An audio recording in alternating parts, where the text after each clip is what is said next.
ఇప్పుడు ఆంధ్రప్రదేశ్‌లో deputy CM గుండగా ఆయన పరిధిలో ఎన్ని శాఖలు ఉన్నాయండి.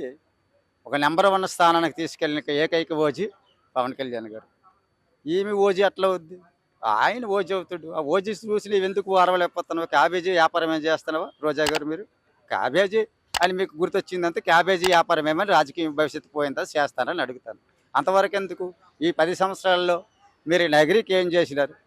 ఒకసారి నగిరీలో అడిగి పెట్టండి. మీరేం చేసినారని ప్రజలే సమాధానం చెప్తారు. ఎందుకు ఇవ్వండి బురద జల్లి రాజకీయాలు చేయాలా? ఖచ్చితంగా నువ్వు అనుకున్నా, అనుకోకపోయినా రోజా గారు ఒకటే చెప్తాను. పవన్ కళ్యాణ్ ఇప్పటికి, ఎప్పటికి మరి అప్పటికి కూడా ఓజే. అది 100% గుర్తుపెట్టుకో. లేదంటే నువ్వు మర్చిపోయి ఉన్నట్టయితే ఒక డైరీలో రాసుకొని అడుగుతున్నా రోజా గారికి.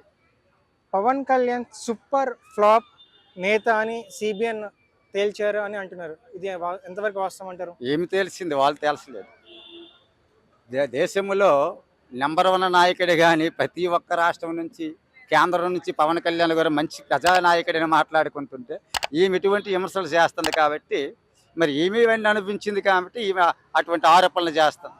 ప్రపంచం మొత్తం పైన ఢిల్లీ నుంచి వరకు చూడండి, ఢిల్లీ వరకు కూడా పవన్ కళ్యాణ్ గారి పరిపాలన నంబర్ 1 ఉందని మన రాష్ట్రమే కాదు, పక్క రాష్ట్రాలు కూడా మాట్లాడుకునే పరిస్థితులు ఉన్నాయి. మరి అలాంటి వ్యక్తిని పెట్టుకొని ఆయన క్యారెక్టర్ డ్యామేజ్ చేయడానికి రోజా గారు ప్రయత్నిస్తే ప్రజలు నమ్మే ఆలోచనలతో కానీ నమ్మే నమ్మకాలతో కూడా లేవని ఈ సభాముఖంగా నేను తెలియజేస్తున్నాను. కూలీలకు ఉపాధి డబ్బులు ఇవ్వడం లేదు అంటున్నారు. పవన్ కళ్యాణ్ గారు కూలీలకు ఉపాధి డబ్బులు ఇవ్వలేదు. రోజా గారు మట్టుకు ఏ రోజుకి ఆ రోజే కూలీలకు మట్టుకు ఖచ్చితంగా డబ్బులు ఇచ్చింది. ఎందుకంటే ఎర్రచంద్రంలో ఈ ఎర్రచంద్రం వ్యాపారం చేసేటప్పుడు ఏ రోజు కూలీలకు ఆ రోజుకి మట్టుకు రోజా గారు ఖచ్చితంగా డబ్బులు ఇచ్చారు. పవన్ కళ్యాణ్ కాబట్టి ఇవ్వలేదు. అది వాస్తవం.